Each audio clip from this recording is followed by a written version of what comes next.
हमें अच्छी कम्युनिकेशन जो है वो चाहिए, इससे पॉसिबल होगी।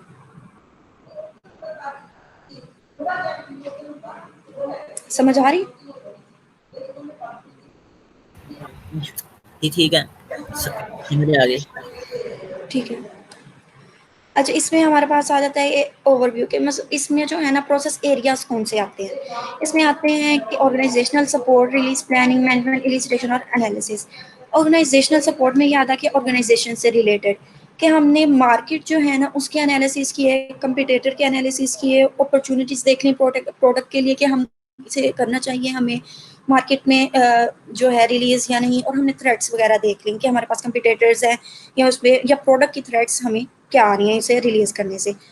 अब फॉस्टर इनोवेटिव थिंकिंग जो है ना कि मतलब न्यू प्रोडक्ट्स के जो फीचर्स हैं वो, या अब हमारे पास जो इतनी सारी चीज़ें आई हैं उनको हमने मैनेज करना है, और हमने उनको डिफरेंट जो पर्सपेक्टिव्स हैं उन्हें भी प्रोवाइड करना है। जैसे कि अपर मैनेजमेंट हो गई, बोर्ड ऑफ डायरेक्टर्स हो गए, प्रोजेक्ट मैनेजमेंट होगी, उनको हमने जो डिफरेंट उनके माइंड सेट है उनको एक ही प्लेटफॉर्म पे लाने के लिए भी ये होता है। अब हमने रिलीज प्लानिंग में आ जाता है कि हमने जो प्रोडक्ट रिलीज करना है ना, अब उसकी हमने जो है वो रिक्वायरमेंट के लिए जो हम देखेंगे कि वो रिक्वायरमेंट कौन सी जो है वो सेलेक्ट करें हम। इस जो हम फॉर एग्जांपल फर्स्ट रिलीज कर रहे हैं उसमें हमने कौन सी रिक्वायरमेंट सेलेक्ट करनी है, तो उसके लिए आ जाएगा कि हमने रिक्वायरमेंट की सिलेक्शन के लिए कॉस्ट वैल्यू एनालिसिस कर लेंगे, या प्रायोरिटी की बेस पे कर लेंगे, या टाइम टू मार्केट में कर लेंगे, या हम रोड मैप जो हमने डेवलप किया उसके अकॉर्डिंग कर लेंगे। अब ये जो रिलीज प्लानिंग होती है ना, ये एक पाइपलाइन के थ्रू रिप्रेजेंट की गई है कि हमारे पास आती है कैंडिडेट रिक्वायरमेंट्स, और वो आती हैं आगे से आउटपुट आती है उनके सिलेक्टेड रिक्वायरमेंट्स। इसमें हमारे पास होता है मार्केट साइज, कि मार्केट में यह प्रोडक्ट पहले से अवेलेबल है या नहीं, मार्केट विंडो के ये एक्सेप्टेबल होगा मार्केट में या नहीं, और इस तरह डिफरेंट इसके पर्सपेक्टिव्स होते हैं जो इसको कर रहे होते हैं। रिक्वायरमेंट मैनेजमेंट जो होती है वो होता है कि आप जो चेंजेस आ रहे हैं ना प्रोडक्ट में, कॉन्टिन्यूस ये प्रोसेस होता है, प्रोसीजर्स में, वर्जन्स में, लाइफ साइकिल्स में। ये जो चेंज मैनेजमेंट होगी ना ये कॉन्टिन्यूस होगी, ये आप करते रहोगे साथ साथ। ये इसमें लिखी हुई है कि मैनेजमेंट होगी एक तो प्रोडक्ट से पहले होगी, और उसके बाद जो वर्जन्स होंगे, चेंजेस होंगे, ट्राई एज, और ये जब हम प्रोडक्ट बना रहे हैं उसमें हम SRS बनाते हैं, असेसमेंट करते हैं, उसके लिहाज से आ जाएगी मैनेजमेंट। इलिसिटेशन में होगा कि हम रिक्वायरमेंट जो है वो इलिसिटेट करेंगे। अब हमारे पास इसमें होते हैं कस्टमर्स, अब हमारे पास मार्केट होती है, तो उसमें हम जो हमारे पास यहाँ क्वेश्चनर्स वगैरह करके, मतलब इलिसिटेशन के नेक्स्ट प्रोसेस जो होता है, अब इसमें हमारे पास जो आ जाएंगी वो इलिसिटेशन हो जाएगी। एनालिसिस में हो जाएगा हम रिक्वायरमेंट जो हमने इलिसिटेट की है ना, वो हमने उन्हें उनको सही करने के प्रोडक्ट में जो हमने सही रिक्वायरमेंट्स आई हैं हमारे पास, हमें अभी ये करनी चाहिए इम्प्लीमेंट या नहीं करनी चाहिए, वो आ जाएगा। अब इसमें क्या होता है कि ये प्रोसेस एरिया इसका आर्किटेक्चर है। इसमें होता है एक प्रोसेस एरिया, एक होता है सब प्रोसेस एरिया, गुड प्रैक्टिसेस होती है मेच्योरिटी लेवल। प्रोसेस एरिया में होता है कि एक स्पेसिफिक जो होते हैं ना MDRE में वो डिफाइन करते हैं होल्डर्स और जो है गुड प्रैक्टिसेस डिटेल में आ जाएंगी, और गुड प्रैक्टिस और मेच्योरिटी लेवल जो है ऑर्गेनाइजेशन का आ जाएगा।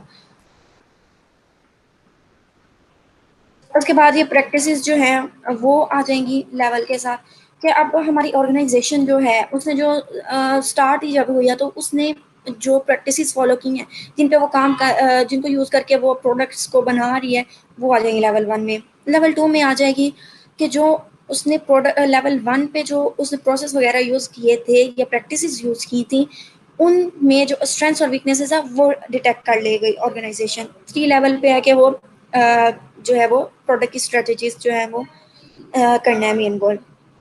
फोर्थ पे आ जाता है कि रिलीज प्रैक्टिसेस होंगे और पोर्टफोलियो मैनेजमेंट। पोर्टफोलियो मैनेजमेंट ये होता है कि जो आपके पास होते हैं ना डिफरेंट इन्वेस्टमेंट्स होती हैं, जैसे कि स्टॉक हो गई या कैश हो गई, उनको ना एक डॉक्यूमेंट में जो मैनेज किया जाता है ना वो होता है। और उसके बाद जो लेवल 5 है उस पर जो एनालिसिस और इम्प्रूवमेंट होंगी ना वो होंगी प्रोएक्टिव मेथड उसके लिए यूज़ की जाएंगी पोस्टमार्टम मेथड के थ्रू।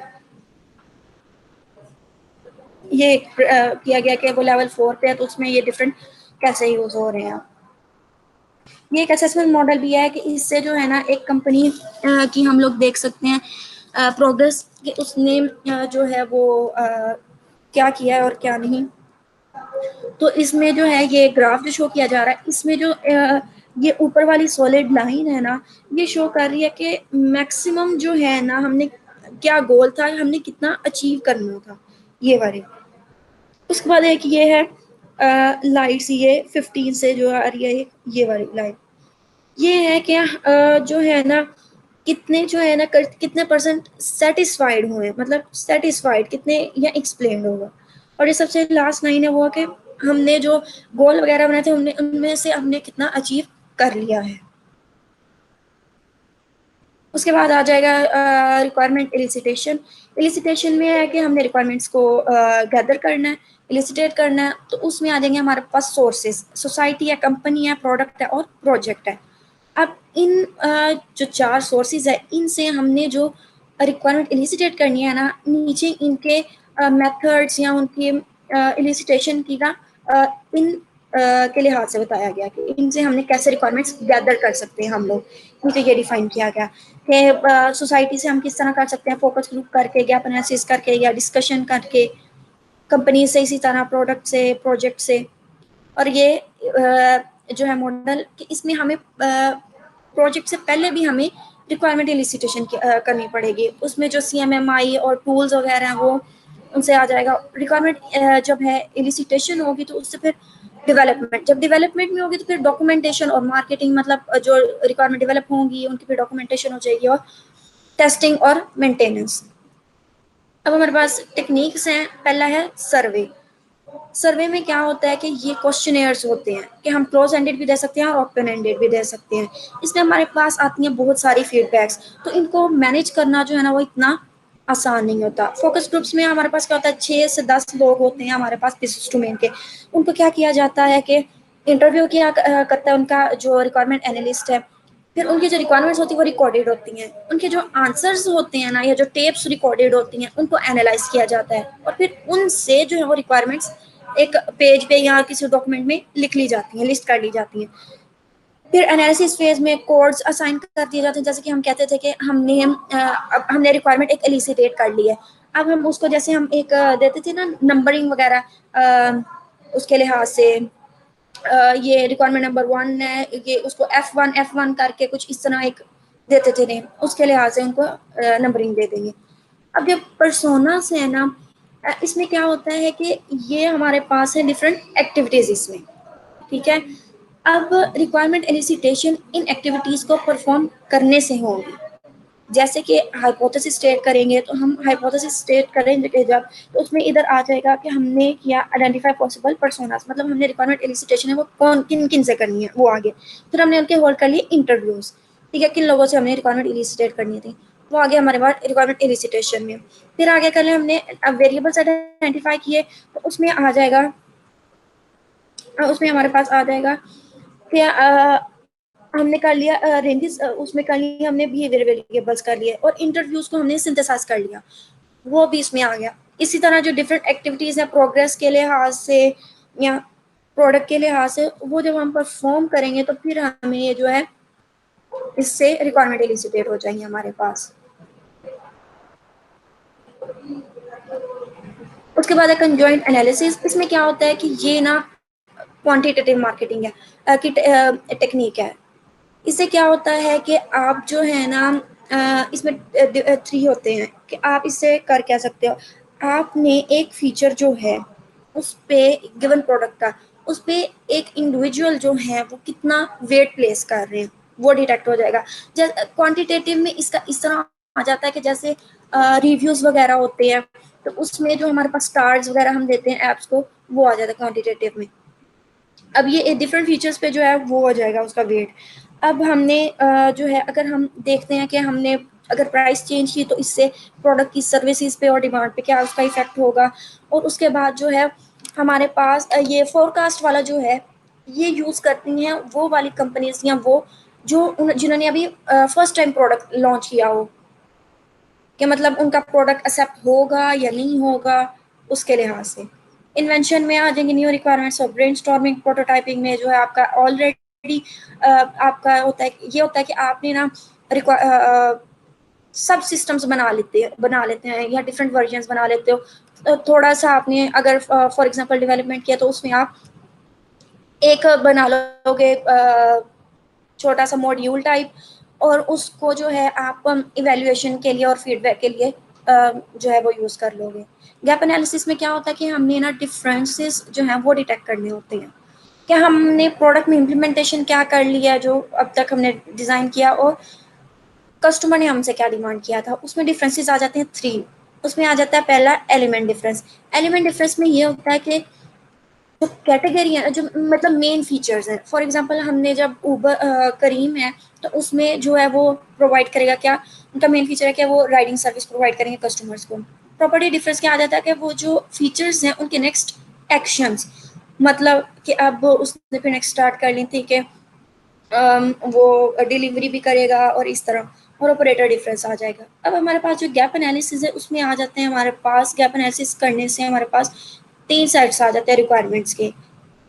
एक होंगे रिक्वायरमेंट जो कंसीडर कर ली जाएंगी, एक होंगी जो न्यूली एडेड होंगी, और एक रिक्वायरमेंट्स होंगी जो ऐड नहीं की होंगी। मतलब कि जो कंसीडर कर ली गई, जो हमने इम्प्लीमेंट कर ली, और जो हमने रिजेक्ट कर दी, या हमने उनको रख लिया और बाद में कंसीडर करने के लिए। उसके बाद है रिक्वायरमेंट एब्स्ट्रैक्शन मॉडल। इसकी मोटिवेशन, स्ट्रक्चर और वैलिडेशन और कंक्लूजन है इस लेक्चर में। अब इसकी मोटिवेशन क्या थी कि ये मार्केट में आया, ये जो है ना ये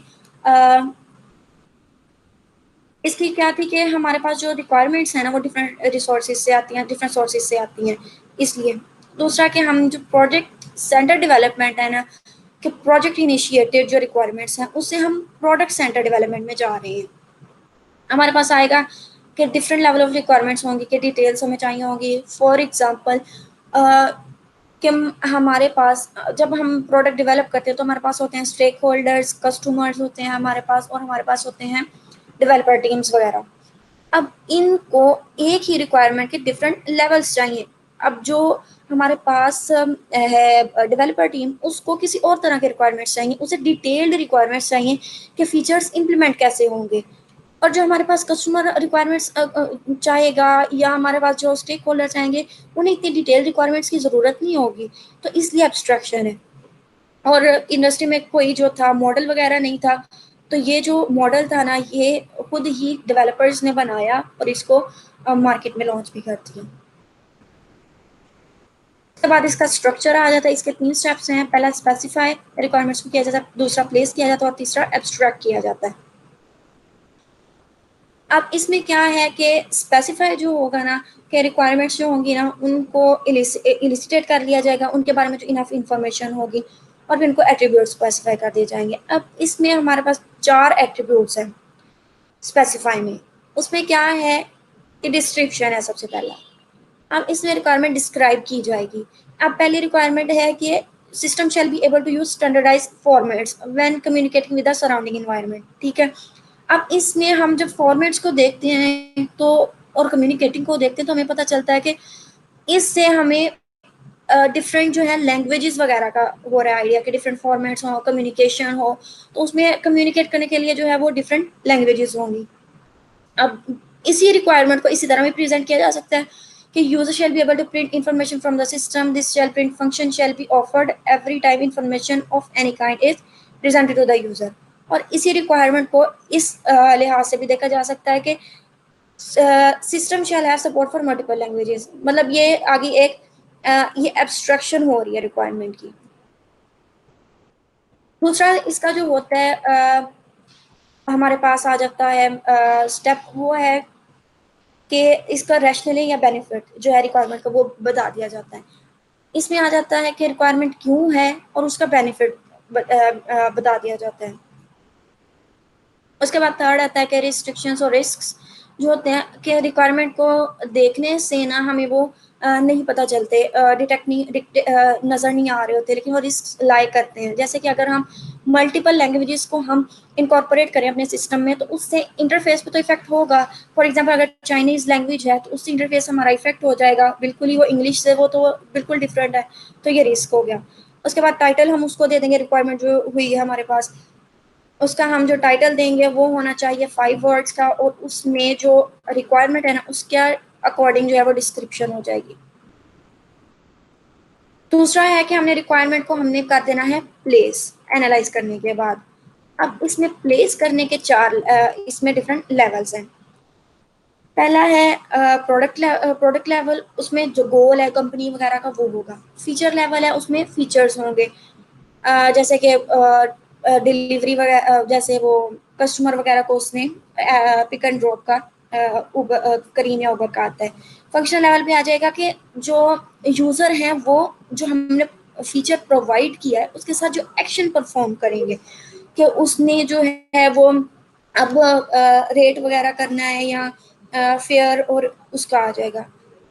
अब हमारे पास जो है कंपोनेंट लेवल, उसमें होता है कि डिटेल्स आ जाती, फर्दर डिटेल्स आ जाती कि अब हमने फंक्शन लेवल पे था वो कि हमने फेयर वगैरह जो है वो भी ऐड करना है। तो इसमें कंपोनेंट लेवल पे वो फेयर कैलकुलेट कैसे होगा, कौन सा फॉर्मूला यूज किया जाएगा, मैप में किस तरह डिस्टेंस होगा, वो आ जाएगा पूरा लेवल, और ये हमारा जो है वो डेवलपमेंट टीम यूज करेगी।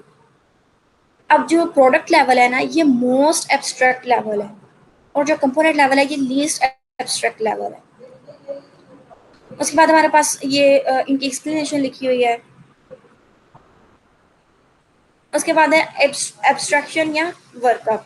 एब्स्ट्रैक्शन में क्या होगा कि हर रिक्वायरमेंट जो होगी ना वो वर्कअप के थ्रू गुजरेगी।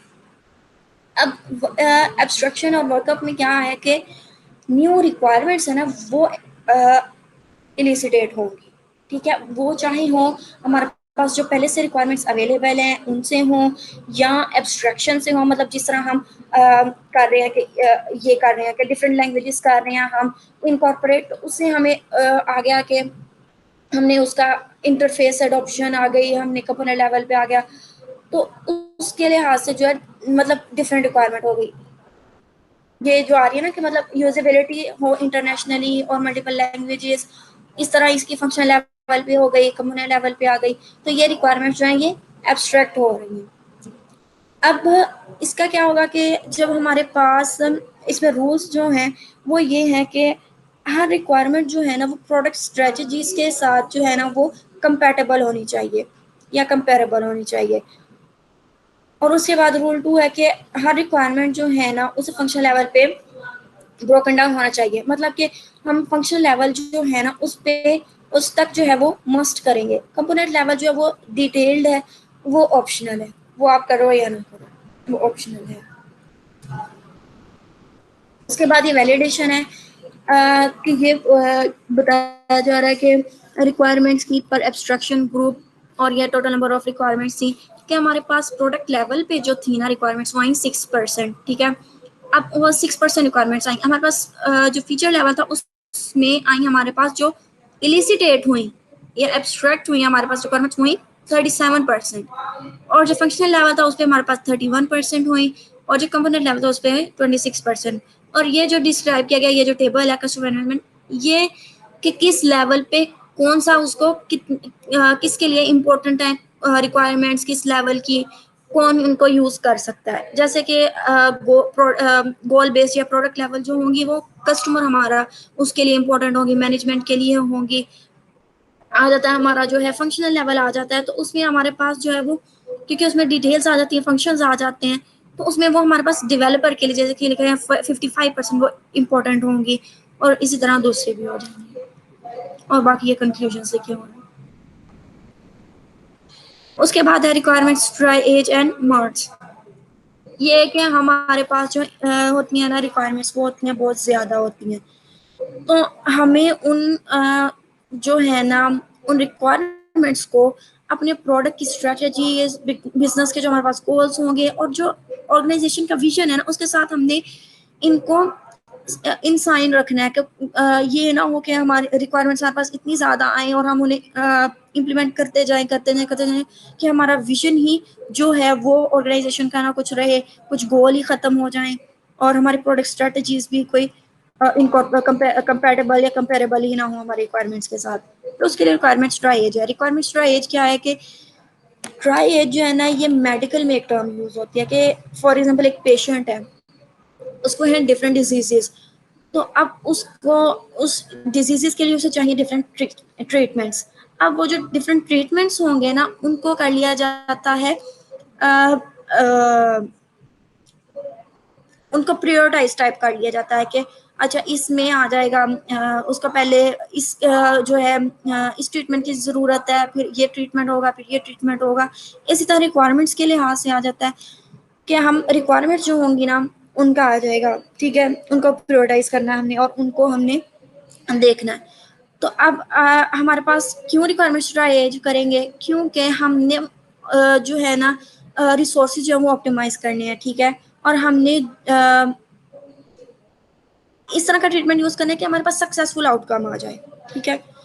अब हमारे पास जैसे इधर रिक्वायरमेंट्स ट्राई जो MDRE होता है ना, इसमें हमारे पास आती हैं बहुत सारी रिक्वायरमेंट्स, क्योंकि हमें जो हमने साइट्स वगैरह फॉर एग्जांपल डेवलप की हुई हैं या इधर से भी हमारे पास इतनी आ जाती हैं, तो उनको हमने मैनेज करना है। अब हाउ मई उनको करेंगे कैसे, तो हमने क्या करना है कि जो रिक्वायरमेंट है ना उसके डिफरेंट एस्पेक्ट हम मैयर कर लेंगे। उसको हम देख लेंगे कॉस्ट के लिहाज से, वोलेटिलिटी के लिहाज से, उसकी डोमेन एक्सपीरियंस जो है लैक उसके लिहाज से, या स्केड्यूल स्लिप्स के लिहाज से। अब जो रिक्वायरमेंट्स प्रायोरिटाइज की जाएंगी ना, वो की किसके बेसिस पे जाएंगी, उनकी जो रिक्वायरमेंट जो है डिपेंडेंट होंगी एक दूसरे के साथ, वो देखी जाएंगी। उनके जो इम्प्लीमेंटेशन के वक्त उन पे एफर्ट कितनी होगी वो देखी जाएगी, उस पर की जाएगी, और उनको सेलेक्ट किया जाएगा जो प्रोडक्ट की स्ट्रेटजीज के साथ हो, ठीक है, इनकॉर्पोरेट कर रही हो, और जो इनअप्रोप्रिएट हो जाएंगी रिक्वायरमेंट जो उनको डिस्कार्ड कर दिया जाएगा, उन्हें प्रोडक्ट मैनेजमेंट के लेवल पे ही डिस्कार्ड कर दिया जाएगा। उसके बाद हमारे पास इसमें 3 कैटेगरीज आती हैं रिक्वायरमेंट्स की। एक तो होंगी इंक्लूड, दूसरी होंगी डू नॉट इंक्लूड, और तीसरी होंगी depends on available resources. Include में हमारे पास वो रिक्वायरमेंट्स आ जाएंगी जो हम प्रोडक्ट में इम्प्लीमेंट करने लगे हैं। अब डू नॉट इंक्लूड में आ जाएंगे रिजेक्टेड वाली, और डिपेंड्स ऑन अवेलेबल रिसोर्सेज में जो हमारे पास कॉस्ट के लिहाज से या कॉस्ट वगैरह है, बजट है, उसके लिहाज से जो रिसोर्सेज हैं उन पे डिपेंड कर रही होंगी। ये एक डायग्राम इसमें कि हमारे पास आएंगी रिक्वायरमेंट्स, ठीक है। हमने यूज किया अर्ली रिक्वायरमेंट्स ट्राइज, हमने लिया डिसीजन। डिसीजन के आगे हैं 3 कैटेगरीज। एक तो हो गई इंक्लूडेड, जो इंक्लूड हो गई वो चली जाएंगी सेलेक्टेड रिक्वायरमेंट्स की रिपोजिटरी में। जो चलेंगी नॉट इंक्लूडेड वो चली जाएंगी रिजेक्टेड की रिपोजिटरी में। और जो एक है तीसरा है trade off process. Trade off process में वो वाली आएंगी जो डिपेंड कर रही होंगी ये थर्ड अवेलेबल रिसोर्सेज पे, क्योंकि वो डिपेंड कर रही हैं अवेलेबल रिसोर्सेज पे। उन्हें हम हमारे पास हो सकता है बजट बाद में इंक्रीज कर जाए, क्योंकि हम फर्स्ट टाइम कर रहे हैं तो मार्केट में इतना प्रोडक्ट जो है वो फेमस नहीं होता, नॉन नहीं होता। तो बाद में जब वो नॉन हो जाएगा प्रोडक्ट, तो हमारे जो गोल्स वगैरह में हमने रिक्वायरमेंट्स की हुई थी इलिसिटेट, तो हमारे पास जब बजट आ जाएगा तो हम हो सकता है उन्हें इम्प्लीमेंट कर लें और हमारा प्रोडक्ट नॉन हो जाए। तो उस वो जो रिक्वायरमेंट्स होंगी वो ट्रेड ऑफ प्रोसेस में होंगी। तो वो रिक्वायरमेंट्स जो होंगी ट्रेड ऑफ में, वो ऑब्वियसली वो नहीं होंगी जो रिजेक्टेड होंगी, क्योंकि ये हम बाद में कंसीडर कर सकते हैं डिपेंडिंग ऑन आर रिसोर्सेज। उसके बाद है सिलेक्शन का। इसमें क्या होता है कि जो स्ट्रेटेजिक मैनेजमेंट होती है ना और टेक्निकल एक्सपर्ट्स, इनका एक विजन होना चाहिए, ठीक है। अब स्ट्रेटेजिक जो हमारे पास मैनेजर होता है वो स्ट्रेटेजीज डेवलप करते हैं, ठीक है। उनका और टेक्निकल जो होते हैं ना, इनका डिफरेंट पर्सपेक्टिव होता है, ठीक है। अब टेक्निकल एक्सपर्ट जो होगा ना वो दूसरे के जो है पर्सपेक्टिव से नहीं देख सकेगा या ओवरलुक कर देगा, और इस तरह वाइस वर्सा हो जाएगा। तो मर्ज क्या करता है कि उसमें जो है ना दोनों जो स्ट्रेटेजिक है और मिड टेक्निकल एक्सपर्ट्स हैं, इनको जो है उनके व्यूज को दोनों के व्यूज को कंसीडर कर लेता है, अकाउंट में ले आता है, ठीक है। अब हमारे जो रिक्वायरमेंट्स हैं उनको कंपेरेबल होना चाहिए स्ट्रेटेजीज जो हमने फॉर्मुलेट की हैं उनसे। अब स्ट्रेटेजी जो होगी ना वो कंपोज होगी कि कंपनी जाना कहाँ जाती है, ठीक है, वो जाएगी कैसे वहां, और क्यों ये सक्सेसफुल कैसे होगी, ठीक है। अब मर्ज का स्ट्रक्चर होता है कि इसमें आता है पार्ट 1, पार्ट 2 और पार्ट 3। पार्ट 1 होता है अर्ली रिक्वायरमेंट्स ट्राई एज, उसमें आ जाता है स्पेसिफाई। स्पेसिफाई में आ जाता है कि स्पेसिफाई असाइन वेट्स और कंपेयर करना रिक्वायरमेंट्स को, मतलब स्पेसिफाई में हमने एलिसिटेट कर लिया रिक्वायरमेंट्स को, उसके बाद हमने कर लिया उनको वेट्स असाइन कर दिया रिक्वायरमेंट्स को, और फिर रिक्वायरमेंट्स को जो कंपेरेबल थी उन्हें कंपेयर कर लिया। उसके बाद पार्ट 2 में आ गया हमारे पास सिलेक्शन फॉर रिलीज। हमने जो रिक्वायरमेंट्स अब की है यहाँ से, उनको हमने जो है प्रोडक्ट टेक्नोलॉजी रोड मैप के अकॉर्डिंग कौन सी हमने करनी है रिलीज, उसके अकॉर्डिंग आ जाएगा, या रिसोर्सेज पे डिपेंड करते हुए हम रिक्वायरमेंट्स को रिलीज के लिए सेलेक्ट कर लेंगे कि इस जो है पर्टिकुलर रिलीज में, मतलब N-1 में या N में या N+1 में कौन सी रिक्वायरमेंट होगी, और उसके बाद जो रीजनिंग दे दी जाती है या रैशनली ये प्रोवाइड किया गया है। उसमें ये बताया कि स्पेसिफाई में क्या होगा। स्पेसिफाई में होगा कि मतलब where the company wants to go, कहाँ कैसे जाएगी और क्या करना है, और वेट्स जो होंगे वो असाइन किए जाएंगे आंसर्स को, और फिर जो होंगे हमारे रिक्वायरमेंट्स को जो है वो कंपेयर किया जाएगा। अब जो रिक्वायरमेंट्स को कंपेयर करना है ना, वो कैसे किया जाएगा कि 100 पॉइंट्स जो होंगे ना हर आंसर के लिए होंगे, उसके बाद और वो डिफरेंट आ जाएगा। अब इसमें जो है हमारे पास आ जाएगा ये जो हम असाइन कर रहे हैं वेट्स और कंपेयर कर रहे हैं रिक्वायरमेंट्स को, ये इस तरह कर रहे हैं कि हमने कर लिया हमारे पास आ गए ये एक आ गया क्वेश्चन है हमारे पास कि जाना कहाँ चाह रही है कंपनी, ठीक है, वो ग्रोथ करना चाह रही है, वो मार्केट का शेयर लेना चाह रही है, या प्रॉफिट गेन करना चाह रही है। अब हम यहाँ क्या करेंगे कि हम उन जो हमने क्वेश्चंस थे उनमें जो हमारे पास फैक्टर्स थे वो हमने लिख लिए। अब उनको वेटेज देनी है, तो वेटेज कैसे देंगे कि हम उनको अपनी प्रायोरिटी के लिहाज से वेटेज देंगे। अगर तो कंपनी चाह रही है मार्केट ग्रोथ, ठीक है, तो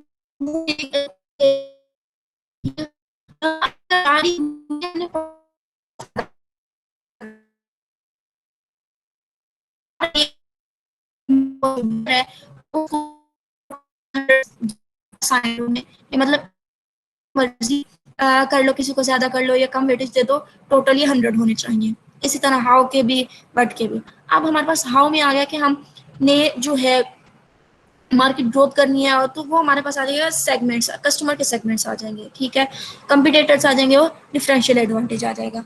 अब हमारे पास जो आते हैं कस्टमर के सेगमेंट्स, उसमें हमें दे दिया 40, 30 और 30, मतलब कस्टमर के सेगमेंट्स आ जाएंगे, हमारे पास वो ज़्यादा इंपॉर्टेंट है। अब हमारे पास सेगमेंट्स जो हैं उनमें हमारे पास आ गई सब क्लासिफिकेशन के हमारे पास जो डिफरेंट मार्केट्स अवेलेबल है, कस्टमर्स तो हमारे हैं लेकिन डिफरेंट मार्केट्स में, यूएसए की मार्केट में, यूरोपियन मार्केट में, एशियन मार्केट में। इधर हमारे पास जो है वो एशियन मार्केट को ज़्यादा दी गई है प्रायोरिटी या वेटेज, क्योंकि हमारे इसमें कस्टमर्स नहीं होंगे या डिफरेंट फैक्टर्स हो जाएंगे, ठीक है। उसके बाद आ जाएगा हमारे पास ये आ जाएंगी हमने कैसे करना है, हमने जो है न्यू टेक्नोलॉजी यूज़ करनी है, या मार्केट पुल करना है, या कस्टमाइजेशन फ्लेक्सिबिलिटी करनी है, ये आ जाएंगी इस तरह, और इनकम कर लिया जाएगा। उसके बाद है हमारे पास जो है सिलेक्शन करनी है रिलीज के लिए। फिर हम क्या करेंगे, रोड मैप करेंगे कि हम फीचर लिस्ट एक कर लेंगे, ठीक है, और उनका जो रिलीज है ना उनके दरमियान जो है वो हम रिलेशनशिप आइडेंटिफाई कर लेंगे। अब नटशेल में क्या है कि हमने ना जो प्रोडक्ट ने अचीव करना है ना अलोंग द टाइम, वो आ जाएगा, ठीक है, टेक्नोलॉजी की जो ट्रेंड्स में आ जाएगा। रिसोर्सेज एस्टिमेशन में जो है वो हम रिसोर्सेज का एस्टिमेट करेंगे रोड मैप या कोकोमो को यूज़ करते हुए जो हमारे पास मॉडल है। और उसके बाद जो है रीजनिंग आ जाएगी कि हमने जो रिक्वायरमेंट्स जो सेलेक्ट की हैं और जो सेलेक्ट नहीं की।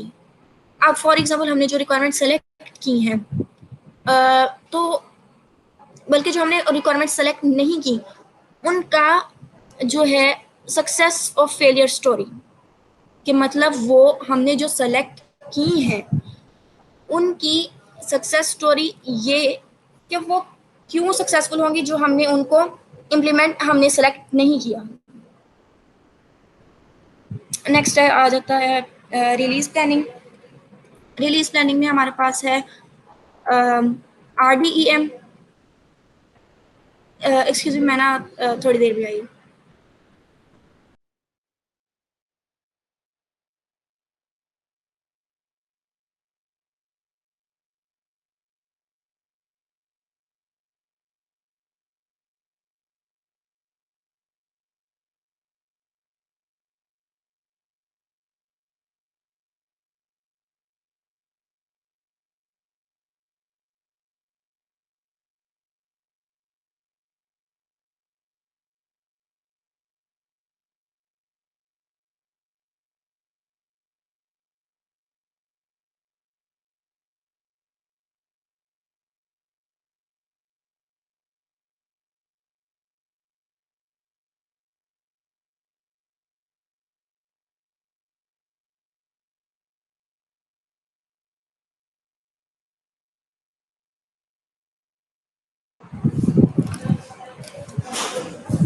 नेक्स्ट है हमारे पास रिक्वायरमेंट रिलीज प्लानिंग में।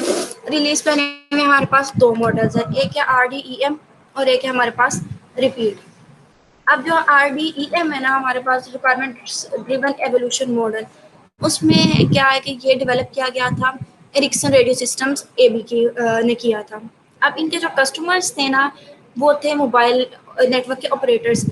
जैसे कि पहले हमारे पास जो फोन्स वगैरह होते थे उनमें 2G 4G ये यूज होती थी, तो वो वाले जो नेटवर्क ऑपरेटर्स होते थे ना वो इनके कस्टमर्स होते थे। अब ये क्या है कि रिक्वायरमेंट्स जो है ना RDEM में वो एज अ हिरार्की जो है ना हिरार्किकल स्ट्रक्चर जो होती है वो डिफाइन होती है। अब इसमें डिफरेंट रोल्स और रिस्पॉन्सिबिलिटीज होती हैं, 20 डिफरेंट रोल्स होते हैं, वो लिखे हुए हैं यहाँ।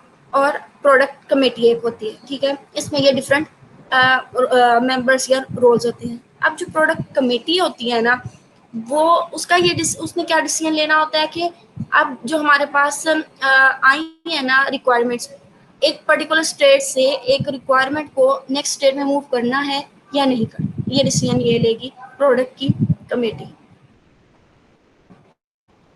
अब इसमें हमारे पास जो है डिफरेंट जो स्टेट्स हैं या हमारे पास जो है वो ये हैं फॉरेन कैप्चर्ड स्पेसिफाइड प्लान और रियलाइज्ड। कैप्चर्ड में हमारे पास आएगा कि जब हम हमारे पास कुछ है ही नहीं, कैप्चर तो हमने कोई कैप्चर ही नहीं किया कुछ, कि हमने रिक्वायरमेंट को उधर से नहीं देखा मार्केट को, या हमारे पास कैंडिडेट्स रिक्वायरमेंट नहीं है, तो जब कैप्चर हो जाएगी रिक्वायरमेंट तो फिर ही बनेगी। अब यहाँ कैप्चर्ड में क्या आएगा कि कौन सी रिक्वायरमेंट्स है और कौन सी रिक्वायरमेंट्स नहीं है। स्पेसिफाइड में आ जाएगा कि रिक्वायरमेंट से जो रिलेटेड इंफॉर्मेशन है ना वो उसको इकट्ठा कर लिया जाएगा। फॉर एग्जाम्पल एक रिक्वायरमेंट है उससे रिलेटेड जितनी भी इंफॉर्मेशन है ना उसको कलेक्ट कर लिया जाएगा। अब उस रिक्वायरमेंट से रिलेटेड या जो सिमिलर रिक्वायरमेंट्स है ना उस स्पेसिफिक से, उन सारी रिक्वायरमेंट्स को या जो हमने इलिसिटेट की हैं डिफरेंट रिक्वायरमेंट्स, उनमें जो सिमिलर रिक्वायरमेंट्स होंगी उनको हम एक ग्रुप में रख लेंगे इकट्ठा। उन ग्रुप को कहते हैं डेल्टास। मतलब सिमिलर रिक्वायरमेंट्स जो होंगी उनको हम एक ग्रुप में रख लेंगे, उनको कहेंगे, वो जो ग्रुप होगा उसको कहेंगे डेल्टा। अब डेल्टा में प्लेस की जाएंगी। अब जो हर डेल्टा होगा वो जो उसके अंदर रिक्वायरमेंट्स रखी गई हैं ना उनके अकॉर्डिंग उसके एट्रीब्यूट्स होंगे और वो स्पेसिफिक होंगे, क्योंकि एक जो डेल्टा है उसमें एक जो सिमिलर उस एक टाइप की रिक्वायरमेंट्स आएंगी, दूसरा डेल्टा उसमें डिफरेंट होंगी। अब प्लान में आएगा कि सारी आइटम जो है ना वो इस स्टेट में वो डेल्टाज होंगी। मतलब हमने यहाँ डेल्टा बना लिए, आगे नेक्स्ट डेल्टा ही यूज होंगे। यहाँ से हमने रिक्वायरमेंट्स को कर लिए स्पेसिफाइड स्टेट में इकट्ठा और बना लिए डेल्टाज, जैसे कि ये है। मतलब हमने ये जो एक डेल्टा बना हुआ है इसमें एक स्पेसिफिक जो सिमिलर रिक्वायरमेंट्स थी वो हमने सारी इधर लिख ली। ये एक मतलब डेल्टा प्रेजेंट किया गया, लेकिन डिफरेंट डेल्टाज हो सकते हैं, ठीक है, एक स्टेट पे। अब इसमें आगे हमारे पास प्लान में आ जाएगा कि हम जिन्हें डेल्टाज को हमने प्लान कर लिया, वेरीफाई कर लिया कि मतलब हाँ हमने ये इम्प्लीमेंट करनी है, वही सिर्फ जो है वो किए जाएंगे कि इम्प्लीमेंट। अब हम जो है हमने क्योंकि प्लान डेल्टाज हैं तो उनमें जो है ना कोड होगा, जो टेस्ट रिपोर्ट्स होंगी वो ऐड की जाएंगी प्लान स्टेट में। रियलाइज्ड में क्या होगा कि जो हमने डेल्टास बनाए हैं ना जो उनको जो एग्जिस्टिंग डिजाइन बेस है उनके साथ इनकॉर्पोरेट किया जाएगा, उनको उसके साथ रियलाइज किया जाएगा, ठीक है। और इसको एज अ इंक्रीमेंट कंसिडर किया जाए, जैसे कि डिफरेंट रिलीजेस होते हैं इस तरह।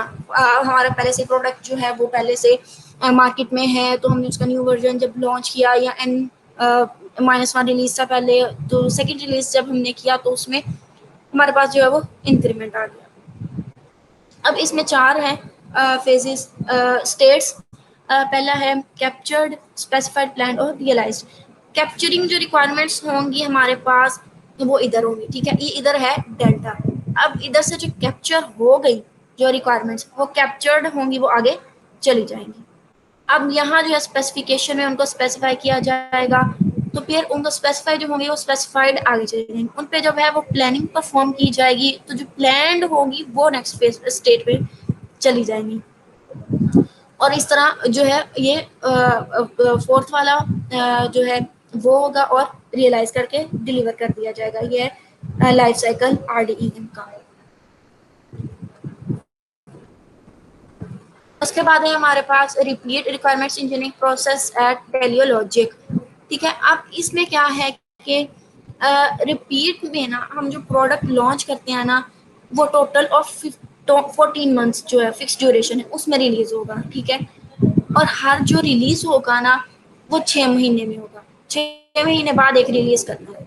और इसमें जो है ना मिनिमम जो है 3 जो है वो हो सकते हैं वेरिएंट्स। ठीक है, जिसको रिलीजेस हो सकते हैं या वेरिएंट्स जिन्हें हम कहेंगे। अब इसमें रोल्स वगैरह कि वो कौन कौन होगा इसमें, अब ये है इसका।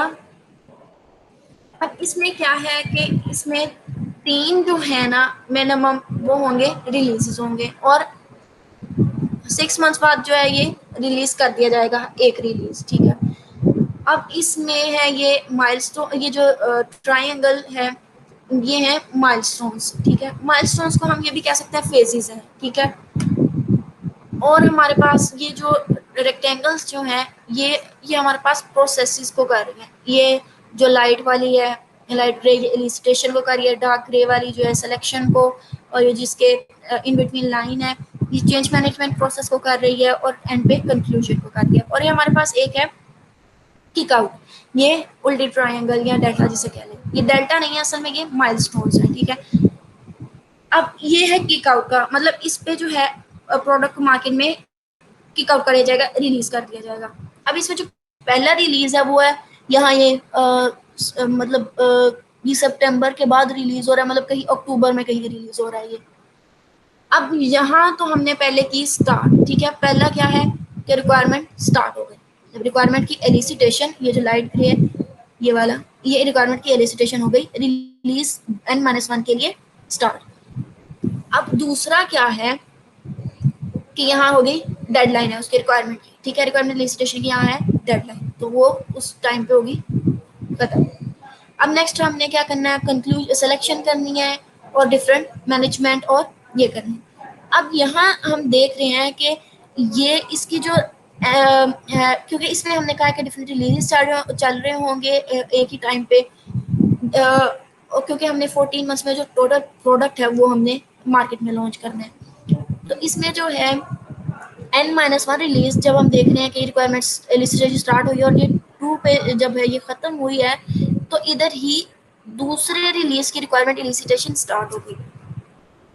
और जब इस दूसरे रिलीज की एलिसिटेशन खत्म हुई है तो तीसरे की रिलीज की एलिसिटेशन जो रिक्वायरमेंट एलिसिटेशन वो स्टार्ट हो गई। ठीक है, इसका ये है।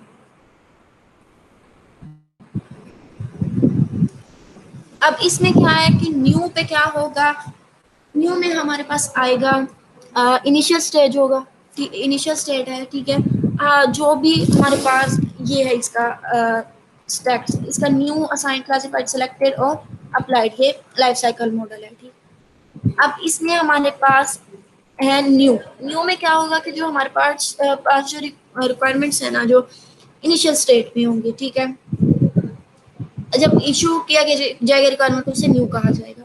अब इसके बाद हमारे पास आ जाएगा असाइंड। असाइंड में हो गया क्या रिक्वायरमेंट हमारे पास आ गई, उस पर हमने जब कोई काम करने के लिए एक्सपर्ट, डोमेन एक्सपर्ट या डेवलपर जो हमने असाइन किया उसको, तो वो आ जाएगा हमारे पास असाइंड में। फिर उसके पास आ जाएगा क्लासिफाइड। क्लासिफाइड में आ जाएगा कि रिक्वायरमेंट जो हमने की है मतलब इधर से न्यू रिक्वायरमेंट्स थी। ठीक है, उनके बाद हमने उनको कर लिया असाइन। ठीक, उन पे कोई काम करने के लिए जो है डोमेन एक्सपर्ट या हमने कर लिया कोई असाइन। अब जो है उसके बाद हो गई क्लासिफिकेशन। ठीक, क्लासिफिकेशन में क्या है कि आप उस रिक्वायरमेंट पे जो है आप करो एनालिसिस वगैरह, जैसे कि यहाँ है कि कॉस्ट हो गई, एस्टिमेट्स हो गई, कम्प्लेक्सिटी या इम्प्लीमेंटेशन हो गई, ये आ जाएंगे, ये क्लासिफिकेशन। ठीक है, अब जो क्लासिफाइड होंगी रिक्वायरमेंट्स वो आगे नेक्स्ट जाएंगी सिलेक्टेड में। सिलेक्टेड में आ जाएगा यहाँ है कि मस्ट लिस्ट या विश लिस्ट। इधर सेलेक्टेड में वो रिक्वायरमेंट्स होंगी जिसे हमने सेलेक्ट कर लिया कि हाँ हमने इन्हें इम्प्लीमेंट करना है, तो वो मस्ट लिस्ट में आ जाएंगी। या जो हम कंसीडर कर रहे हैं बाद के लिए, तो वो आ जाएगी विश लिस्ट में। उसके बाद जो है, जो सेलेक्टेड रिक्वायरमेंट्स होंगे या हमने जो इम्प्लीमेंट नहीं करनी, उनको हम या तो वो रिजेक्टेड में चली जाएंगी या वो दोबारा क्लासिफाइड के फेज में, स्टेट में चली जाएंगी, या तो उन पर दोबारा एनालिसिस वगैरह परफॉर्म होंगे या उनको कम्प्लीटली डिस्कार्ड कर दिया जाएगा। और जो सिलेक्टेड रिक्वायरमेंट्स होंगी वो नेक्स्ट अप्लाई कर दी जाएगी। अब इनके में जो सिमिलरिटीज और डिफरेंसेस हैं आरडीईएम में और रिपीट में, वो ये कि दोनों जो है ना ये लाइफ साइकिल प्रोसेसेस हैं, ठीक है। अब इनमें दोनों मेरे रोल्स हैं और रिस्पॉन्सिबिलिटीज हैं। अब डिफरेंसेस क्या हैं कि जो है ना फोकस आरडीईएम का, वो क्वालिटी पे होता है। क्यों? क्योंकि इसमें अब बन जाते हैं डिफरेंट डेल्टास, ठीक है। हमारे पास ऊपर आ रहा था, जब डेल्टास बनेंगे और उसमें सिमिलर रिक्वायरमेंट्स आ जाएंगी, तो हमारे पास जो इम्प्लीमेंटेशन है और वो क्वालिटी हमारे पास क्वालिटी पे फोकस्ड होगा। जबकि जो रिपीट है ना वो टाइम टू मार्केट में, क्योंकि हमने 14 मंथ्स में रिलीज करना है, तो ये टाइम टू मार्केट पे है, ठीक। अब टाइप्स ऑफ एट्रीब्यूट्स जो है वो ये कि जो रिपीट हमारा है वो टाइम टू मार्केट पे फोकस्ड है, तो हमने 14 मंथ्स में हमने रिलीज भी करना है प्रोडक्ट को, फुल प्रोडक्ट को। तो हम जो इसमें फीचर्स होंगे, वो हम एट्रीब्यूट्स होंगे उनको सिंपल रखेंगे, कम्प्लेक्सिटी को अवॉइड करेंगे, ताकि हम जल्दी से जल्दी अपना प्रोडक्ट जो है वो रिलीज कर सकें। और आरडीईएम में जबकि एट्रीब्यूट्स जो होते हैं ना क्वालिटी पे फोकस करते हैं, जिससे यूजेबिलिटी इंक्रीज हो जाती है। कि जब सिमिलर रिक्वायरमेंट्स एक डेल्टा में सिमिलर रिक्वायरमेंट्स पे फोकस होगा, तो उससे यूजेबिलिटी इंक्रीज हो जाएगी। रिलीज डेट में आ जाता है कि हमारे पास जो रिपीट है उसमें फिक्स रिलीज डेट्स होती हैं कि हर 6 महीने बाद होगा, जबकि आरडीईएम में हमारे पास कोई रिलीज डेट फिक्स नहीं होती। हमने जो बना लिया है उसकी बेसिस पे हम डिलीवर कर देंगे। हमने ये बना लिया है, आधा हाफ बना लिया, फुल बना लिया है, या हम अब रिलीज करना चाह रहे हैं, उस पर रिलीज कर देंगे। उसके बाद जो है रिक्वायरमेंट्स को जो बंडलिंग है आरडीईएम की होती है डेल्टास को यूज करते हुए, और रिपीट की होती है विश लिस्ट और मस्ट लिस्ट को यूज करते हुए। उसके बाद हमारे पास है सॉफ्टवेयर प्रोडक्ट लाइन इंजीनियरिंग। इसमें ये होता है कि जो आपके डिफरेंट प्रोडक्ट्स हैं ना वो होते हैं। अब इसमें हमारे पास एग्जांपल है एमएस ऑफिस की। अब एमएस ऑफिस है एक, ठीक है। अब उसके अंदर डिफरेंट प्रोडक्ट्स हैं, उसमें है वर्ड है, एक्सेल है, पावर पॉइंट है, या एसएस है। ये है सॉफ्टवेयर प्रोडक्ट लाइन इंजीनियरिंग। अब इसमें होता क्या है कि डिफरेंट सेट ऑफ सॉफ्टवेयर्स होंगे, different set of software products होंगे, ठीक है। अब जैसे कि एमएस ऑफिस में ही कि वर्ड जो है और एक्सेल जो है, इनमें इनमें सिमिलैरिटी क्या होगी कि इनमें फीचर्स कॉमन है। कि मतलब हर किसी का जो टूल बार है वो सिमिलर वे में नज़र आ रहा होता है, और सिलेक्शन के लिए जो आपको होती हैं वो चीज़ें सिमिलर होती हैं, लेकिन हर एक की फंक्शनैलिटी डिफरेंट होगी। क्योंकि वर्ड जो है वो डॉक्यूमेंट की टाइप के लिए, और असेस जो है वो डेटाबेस के लिए, मैनेजमेंट के लिए, जो एक्सेल है वो शीट्स वगैरह और उनके लिए। अब इसमें क्या है कि प्रोडक्ट्स जो है ना, अब वो बिल्ड तो हुआ है क्योंकि हमारे पास कोड हमारे पास पड़ा हुआ है। अब हमने एक प्रोडक्ट किया, जैसे कि फॉर एग्जांपल वर्ड वाला है, तो हमारे पास कोड तो पड़ा है, तो हम उसको रीयूज कर सकते हैं। वही कोड हम एक्सेल के लिए यूज कर सकते हैं, वही हम जो है एसएस के लिए यूज कर सकते हैं, या पावर पॉइंट के लिए यूज कर सकते हैं, और उसको इनहेंस वगैरह कर सकते हैं, ठीक है। और अब हमारे पास ये कि इसमें जो प्रोडक्ट लाइन टारगेट्स होते हैं वो स्पेसिफिक होते हैं, मतलब मार्केट और सेगमेंट। अब इसमें जो ऑडियंस होती है ना हमारी मार्केट या जो कस्टमर्स होते हैं वो स्पेसिफिक होते हैं। जैसे कि हमारे पास ये एमएस ऑफिस वगैरह है, ये हमारे पास या स्टूडेंट्स यूज़ करते हैं या टीचर्स वगैरह यूज़ करते हैं। और जो गेम्स हैं, गेम्स का आ जाता है कि डिफरेंट उसमें फीचर्स वगैरह होते हैं। मतलब एक कंपनी अगर वो गेम डेवलप कर रही है तो वो उन्हीं फीचर्स को यूज़ करते हुए डिफरेंट जो है मेन आइडिया को यूज़ करते हुए वो डिफरेंट प्रोडक्ट्स जो है वो लॉन्च कर रही होती है। तो वो बच्चे जो है वो गेम्स प्ले करते हैं, उनका जो है टारगेट होती है, वो ऑडियंस जो होती है वो चिल्ड्रन या एडल्ट्स होते हैं। उसके बाद हमारे पास आ जाती है plan approach to large scale reuse. इसमें ये होता है कि हमारे पास ना लाइन ऑफ मल्टीपल प्रोडक्ट्स हो जाती है। मतलब वर्ड हो गया और हो गया एक्सेल और पावर पॉइंट, तो मल्टीपल प्रोडक्ट्स एक ही दफ रिलीज में आ जाते हैं, ठीक है। जबकि इंडिविजुअल सॉफ्टवेयर सिस्टम्स नहीं होते, मतलब कि हम बजाय इसके कि हम जो वर्ड है उसको एक दफ़ा रिलीज करें, एक्सेल को फिर करें और पावर पॉइंट को फिर करें, हम उनको एक ही रिलीज में सॉफ्टवेयर प्रोडक्ट लाइन की फॉर्म में जो है वो रिलीज कर सकते हैं। अब यूज़ क्यों करते हैं ये सॉफ्टवेयर प्रोडक्ट लाइन? इसमें यह है कि हमारे पास लार्ज स्केल रीयूज आ जाता है, कोड हमने लिखा हुआ है, प्रूवन कोड होता है, ठीक है। उससे क्या होता है, हमारे पास रिलायबिलिटी इंक्रीज होगी, टेस्टेबिलिटी इंक्रीज होगी और लर्नेबिलिटी होगी, कंसिस्टेंसी होगी। अब रिलायबिलिटी और टेस्टेबिलिटी जब इंक्रीज हुई है तो हमारे पास उससे यूजेबिलिटी भी इंक्रीज होगी। अब इसमें क्या होता है कि इसमें हमारे पास जो प्रोडक्ट होते हैं वो इंक्रीज होते हैं, जबकि प्रोजेक्ट्स जो होते हैं वो डिक्रीज होते हैं। नंबर ऑफ प्रोजेक्ट्स डिक्रीज करते हैं और नंबर ऑफ प्रोडक्ट्स इंक्रीज करते हैं। अब इसमें हमारे पास आ जाता है दूसरा कि लेस कोड है हमारे पास और लेस डॉक्यूमेंट्स है। जब कोड हमारे पास लेस होगा तो डॉक्यूमेंट्स भी लेस होंगे, और इसमें जो रिड्यूस क्या होगा, टाइम टू मार्केट, मतलब डेवलपमेंट कॉस्ट, जब हमारे पास कोड वही है और डेवलपमेंट भी उसमें इतनी ज़्यादा नहीं होगी, मेंटेनेंस भी इतनी नहीं होगी। जब हमने एक दफ़ा एक प्रोडक्ट के लिए हमने उसको कर लिया तो फिर उसमें इतनी मेंटेनेंस वगैरह की भी नहीं होगी, और प्रोजेक्ट रिस्क जो है वो भी कम हो जाएगा, क्योंकि रिलायबिलिटी, टेस्टेबिलिटी, यूजेबिलिटी और ये जो फीचर्स इंक्रीज करने की वजह से हमारे पास रिस्क भी जो है ये कम हो जाती है। उसके बाद हमारे पास सॉफ्टवेयर डेवलपमेंट के कंसर्न्स क्या होते हैं कि बिजनेस है, आर्किटेक्चर, प्रोसेस और ऑर्गेनाइजेशन है। बिजनेस है तो बिजनेस का तो ये गोल होगा कि वो अपनी जो है ना मनी कैसे गेन करे प्रोडक्ट से। तो जब ज़्यादा प्रोडक्ट्स होंगे, एक ही दफ़ा रिलीज वो किए जा रहे हैं सॉफ्टवेयर प्रोडक्ट लाइन इंजीनियरिंग के फॉर्म में, तो उनको ज़्यादा जो है वो मनी का हो जाएगा। आर्किटेक्चर में आ जाएगा कि टेक्निकल मीन्स हो जाएगा कि हमारे पास बिल्ड सॉफ्टवेयर हो जाएगा, प्रोसेस होंगे डिफरेंट, जो सॉफ्टवेयर डेवलपमेंट में हमारे पास रोल्स हैं वो आ जाएंगे। और ऑर्गेनाइजेशन में आ जाएगा कि ऑर्गेनाइजेशन के जो रोल्स वगैरह हैं उनको कैसे, और स्ट्रक्चर्स को कैसे मैपिंग वगैरह।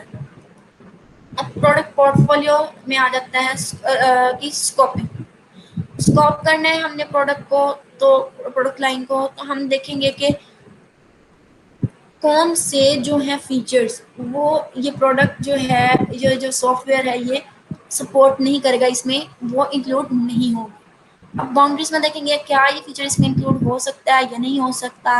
अब प्रोडक्ट पोर्टफोलियो स्कोपिंग क्या है कि हम जो हमारी ऑडियंस है, जो मार्केट है, हम वो डिफाइन कर देंगे। अब जो प्रोडक्ट टाइप है उसको डिफाइन करना ये कि हम प्रोडक्ट मैप करेंगे, ठीक है।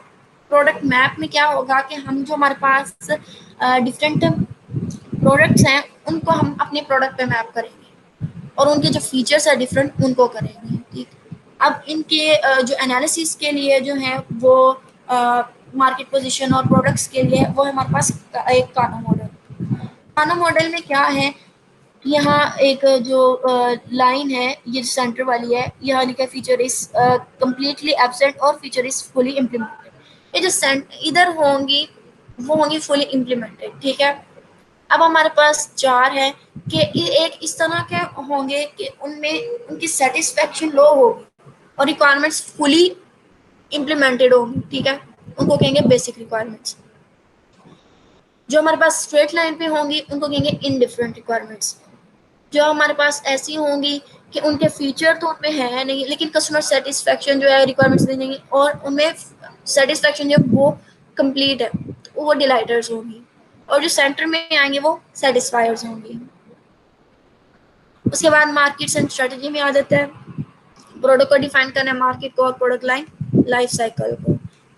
कस्टमर ड्रिवन स्ट्रेटजी में क्या आ जाएगा कि हमारे पास जो है ना कस्टमर ने हमें जो, मतलब 20 स्पोक में जैसे आता था कि हम रिक्वायरमेंट्स को कस्टमर से जो हमें आती थी प्रोडक्ट के डेवलपमेंट के लिए वो हो जाएंगी, और फिर जो है वो कस्टमर के अकॉर्डिंग जो है वो हम हमारे पास पहले कोड पड़ा हुआ है CMS का फॉर एग्जांपल, तो हमने यहाँ उसके लिए होटल मैनेजमेंट के लिए तो हमने उसको चेंज वगैरह करके किसी और प्रोडक्ट के लिए यूज़ कर लिया। प्रोड्यूसर ड्रिवन जो स्ट्रेटजी है उसमें क्या होता है कि ऑर्गेनाइजेशन जो है ना प्रोडक्ट को डिफाइन करती है, ठीक है, जो डेवलप होने। उसमें मार्केट पुश पुल और ये वगैरह होता है।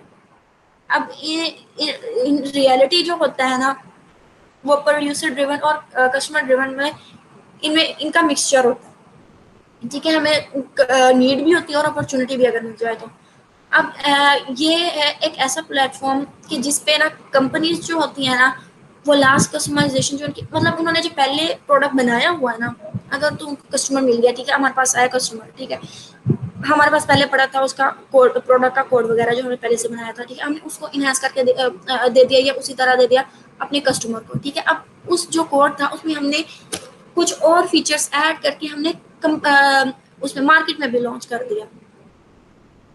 अब हमारे पास आ गई मार्केट स्ट्रेटजीज, इसमें आ जाएंगे हमारे पास cost leadership, differential, improving new और फास्ट और फोकसिंग आ जाएंगे।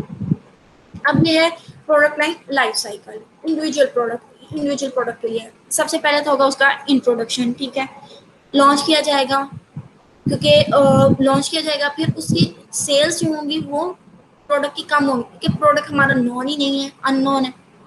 फिर उसके बाद आएगा ग्रोथ। ग्रोथ में क्या होगा कि प्रोडक्ट जो है वो हमारा नॉन हो जाता है, ठीक है, उसके फीचर्स की वजह से या क्वालिटीज की वजह से वो मार्केट में नॉन हो जाता है और फिर उसकी वजह से हमारी सेल्स इंक्रीज करती है।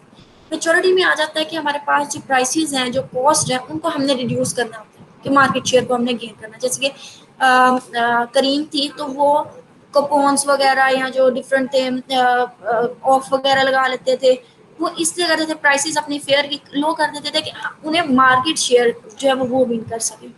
सैचुरेशन और डिग्रेडेशन ये जो है ना ये किसी भी प्रोडक्ट के लिए ये पॉजिटिव नहीं कंसीडर किया जाता, ये नेगेटिव कंसीडर किया जाता है। सैचुरेशन में क्या होता है कि मैक्सिमम शेयर जो है ना वो नहीं अचीव है, मतलब क्या बहुत ज़्यादा कंपटीशन था उसकी वजह से।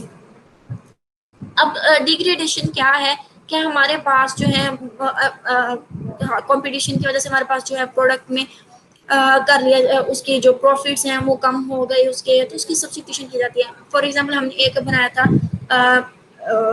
बड़ा प्रोडक्ट, उसमें थे हमारे पास डिफरेंट फीचर्स, ठीक है, हम फिर सब्स्टिट्यूशन में क्या करेंगे कि हम उसके फीचर्स को सेपरेट सेपरेट कर देंगे। जैसे कि उसी में MS ऑफिस वाला ही के वर्ड है उसमें सेपरेट सेपरेट और उस तरह एक्सेल है, इस तरह हम उनको सेपरेट सेपरेट करके फीचर्स को या प्रोडक्ट्स बना के उनको रिलीज कर देंगे दोबारा, ताकि हमारे पास सेल्स वगैरह इंक्रीज हो जाए। अब फिर उसके बाद हमारे पास आ जाता है कम्बिनेशन ऑफ प्रोडक्ट्स। अब जब प्रोडक्ट्स को कंबाइन करेंगे तो हम उसमें टाइम भी आ जाएगी और वेरिएशन भी आ जाएगी, ठीक है। मल्टीपल प्रोडक्ट्स होते हैं जो मार्केट शेयर के लिए हमारे पास फाइट कर रहे होते हैं, ठीक है। अब इसमें जो है ये 4 हैं, ठीक है, लाइफ साइकिल में। अब इसमें एक्स एक्सिस पे आ रहे हैं हमारे पास चेंज, ठीक है, चेंज डायमेंशन, और वाई एक्सिस पे आ रहे हैं हमारे पास वैरायटी डायमेंशन, ठीक है, वेरिएंट्स। अब इसमें ये जो सबसे पहला है इसमें वेरिएंट एक है, ठीक है, ये जो आ रहा है ये लाइन, ये एक वेरिएंट है बस, ठीक है, इसमें कोई चेंज जो है वो भी नहीं आ रहा। अब इस तरह के जो प्रोडक्ट्स होंगे उनको हम जो है वो प्रोडक्ट लाइन कंसीडर ही नहीं करेंगे। दूसरा है हमारे पास कि वो है चेंज इंटेंसिव।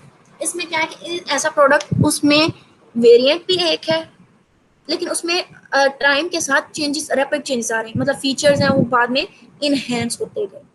अब वेरिएंट्स क्या होता है कि हमारे पास डिफरेंट मतलब है वैरायटीज, MS ऑफिस में वर्ड और एक्सेल और पावरपॉइंट वर्ड। अब वैरायटी इंटेंसिव क्या है कि उसमें डिफरेंट वेरिएंट्स आ गए, वैरायटीज आ गई, ठीक है। अब इसमें कोई चेंज नहीं आ रहा लेकिन इसमें डिफरेंट वेरिएंट्स है, ये है वैरायटी इंटेंसिव। अब है हमारे पास फोर्थ है डायनेमिक। डायनेमिक में चेंज भी आता है और डिफरेंट वेरिएंट्स भी, ठीक है, और ये कॉम्प्लेक्स होता है और इसे मैनेज करना थोड़ा मुश्किल होता है। कोई क्वेश्चन वगैरह या कुछ समझ नहीं आया तो बता दो।